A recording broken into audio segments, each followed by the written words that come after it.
Most of what I talk about is based on life experience, but sometimes I will take the leap and I will get on the internet, do some research. Actually, I do a lot of that. So I'm what you call autodidactic in my learning, self-taught. But there are some things that I've learned about narcissistic abuse, being hurt by people who you think are your friends, think are your loved ones, or people you expect to be your friends, expect to be your loved ones, and that's how they present. But then ultimately you find out it was all a sham. They were tricking you, they were misleading you, ultimately abusing you for their own gratification, for their own advancement to stroke their ego. That hurts. I mean, it results, I believe, in post-traumatic stress syndrome. I'm no expert in this other than my life's experience and what I've learned from studying it. Now, if you're having a problem with post-traumatic stress syndrome or other mental or neurological condition, always it is preferred that you go talk to a professional. Now, when I say go talk to a professional, you can talk to them online. But there's something about sitting in an office across from somebody one-on-one where you can just talk to them in a very personal context. So I would encourage you to do that, but let's talk about some of those lingering effects of narcissistic abuse that manifest themselves, I believe, as post-traumatic stress syndrome. And this information comes from webmd.com. There's a lot of information from a lot of good professional websites, and this is one of them. But the first problem that we encounter, or the first thing that we encounter, I should say, maybe not a problem, is just memories. Memories of what happened to you in the past. Now, as I said in another video, a lot of times the narcissist who has abused you, they're not even mindful of what they did to you, because you to them are nothing. You are something to discard. You are something to use, abuse, and forget, and you're just totally out of their mind, out of their life after the final discard. I like to use the illustration, as you know, of a tissue paper. Once you're done with it, you throw it in the trash, right? Or you flush it away. One way or the other, you get rid of it, and you don't think about it. It's gone. You are the tissue paper to the narcissist. You are totally, completely out of their life. They've forgotten about you, but you have not forgotten. So here you are abusing yourself with memories of what the narcissist did or said to you, but the narcissist just doesn't even remember sometimes. Sometimes they do. Sometimes they gloat over it, but sometimes they don't. What's wrong with that? Well, we need to have those memories. I think nature has embedded in our minds rumination as a warning. So we'll know, don't do that again. That's what rumination is. It's a reminder. Now, in another video, I used the illustration of maybe having a burn on your skin, and it itches, so you scratch it. Well, you're supposed to do that. Nature put that itch in there so you'd scratch it, so your skin will get more oxygen, right? But what happens is you can overdo it where you actually do more damage than good, and bacteria sets in. Same thing is true with rumination. Rumination is the scratch to the itch. These thoughts come into your mind, and so you ruminate, you scratch them, and that's good because you're letting oxygen in. You're letting that memory come into your mind, which tells you, please don't get yourself in that circumstance ever, ever, ever again. That's the good part. But if you keep scratching, if you keep ruminating, that's where using the analogy of bacteria, that's where the bacteria, figuratively speaking, comes in and starts doing some damage. So, just control your memories. How do you do that? Well, have you ever gotten mad just thinking about something? I mean, it was just a thought. But something didn't actually happen, or maybe it did happen in the past. But the point in time when you got mad, got angry, it wasn't happening. It was just all in your head. Or maybe you got depressed over something that was not happening at that moment. Maybe something that happened in the past, but now you're all depressed and worked up over it. That is, in my thinking, my understanding, an expression of post-traumatic stress. There it is in your mind. You can't get it out.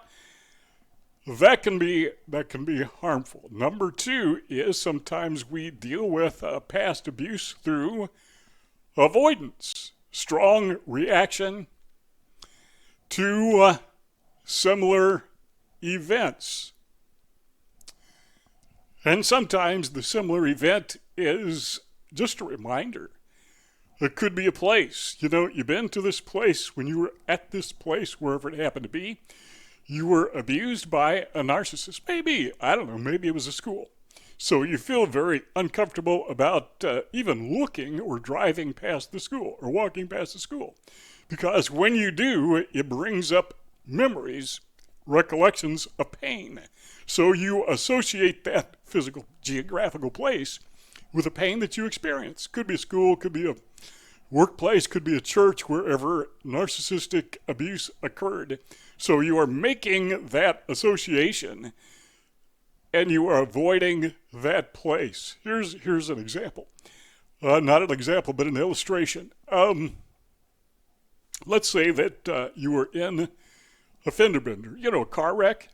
Somebody bumped into you or you bumped into somebody else and you had to call the cops and, exchange information, whatever.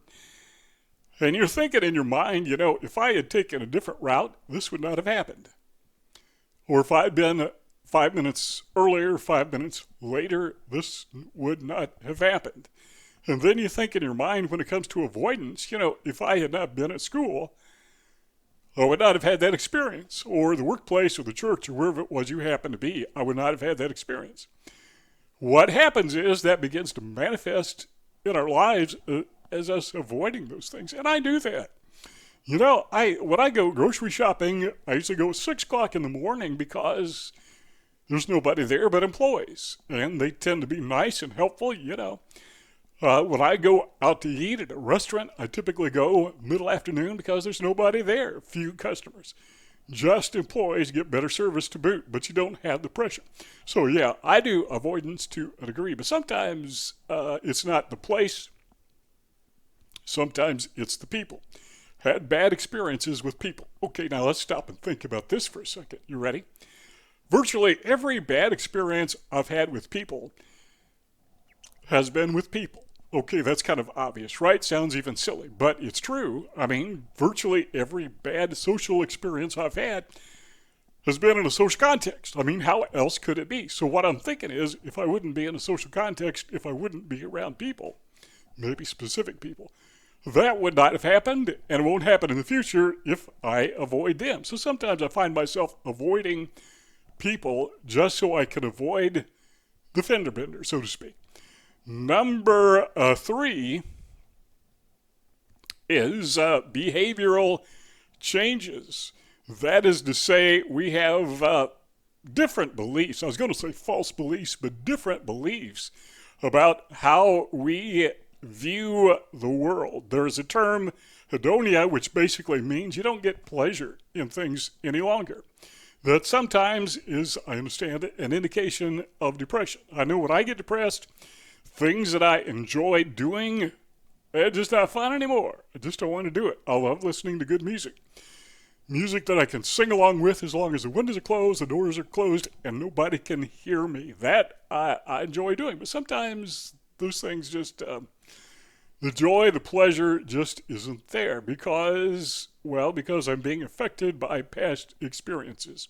So sometimes it gets even deeper. You sometimes will, what's the word? I don't want to use devolve, but sometimes, let's use the word sink to self-destructive behavior. So I know individuals who they try to drown out their hurt, their trauma through alcohol or maybe some other substance, or maybe they overeat, and I know other people that if they hear a loud noise, they will respond because, they served time in, I knew guys that served time in Vietnam, and they come home and a car backfires, which they don't do much anymore, but, back then they did more than they do now. And those guys, some of them hit the ground. It's just reaction. They didn't want to get shot. And it depends on where you live. I mean, if you live in certain areas of the country, you may hear that all the time. But there is often that exaggerated response to something that really is not harmful at all.